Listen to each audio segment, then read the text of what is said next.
Raphaël Legendre, vous avez l'impression de vivre dans un monde de fous. Face aux menaces de hausse d'impôts de la taxe Zuckman, le MEDEF a publié un kit de mobilisation pour sensibiliser sur les conséquences du contre-budget socialiste. En marche sur la tête. Oui, on marche complètement sur la tête, Laure. Bienvenue dans un monde de fous.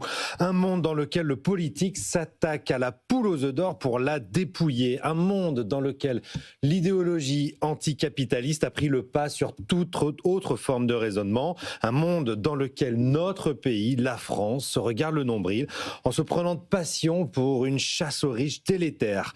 Quand le reste du monde, lui, mène le combat de la croissance, de l'innovation, de la compétition mondiale face à nos concurrents qui sont de plus en plus féroces, eh bien nous, on se regarde le nombril. Bienvenue dans une France à contre-courant. Vous avez la mémoire courte parce que dans les années 80, on nationalisait. C'était quand même une autre époque. Oui, c'est vrai que c'est pas la première fois. Et en général, on sait comment ça finit. À l'époque, ça a fini par le tournant de la rigueur.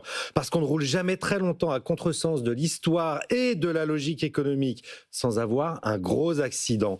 Le manque de lucidité et de rationalité des débats que l'on entend aujourd'hui me laisse pantois alors. Quand pour des raisons démographiques évidentes, nos voisins européens reculent l'âge de départ à la retraite à 64, 65, 67 ans, le Parti socialiste, lui, propose de revenir à 62 ans. Quand l'Allemagne baisse ses impôts pour redonner de l'air à son industrie, ici, on songe à surtaxer le capital, les dividendes et les grandes successions. Quand on affiche le système de redistribution le plus généreux de l'Europe, on crie de partout à l'injustice fiscale. Mais on est chez les dingues.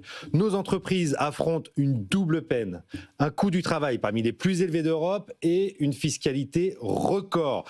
Et c'est à ce moment-là qu'on décide de tordre encore un peu plus la compétitivité française. On est chez les fous. Et on voudrait encore ajouter une taxe Zuckman de 2% par an sur les patrimoines au-delà de 100 millions. On voudrait ponctionner la machine très directement à produire des richesses et l'emploi. Bon, la taxe Zuckman, on ne va pas le faire. En vrai, on va plutôt faire un ISF. On protégerait quand même les outils professionnels. Et voilà, c'est désespérant. C'est le retour de l'ISF, de l'IGF plus précisément, l'impôt sur les grandes fortunes, de retour à Mitterrand en 1981. C'est un grand bond en arrière de 45 ans. Voilà où on en est aujourd'hui. On veut punir les riches plutôt que de favoriser leur développement. À tel point que le patronat doit organiser des rassemblements comme en 1982, Yvon Gattaz, Villepinte, et distribuer des kits de mobilisation pour sensibiliser sur les risques du contre-budget. PS, c'est le nom de la plaquette dont on a parlé, c'est du délire.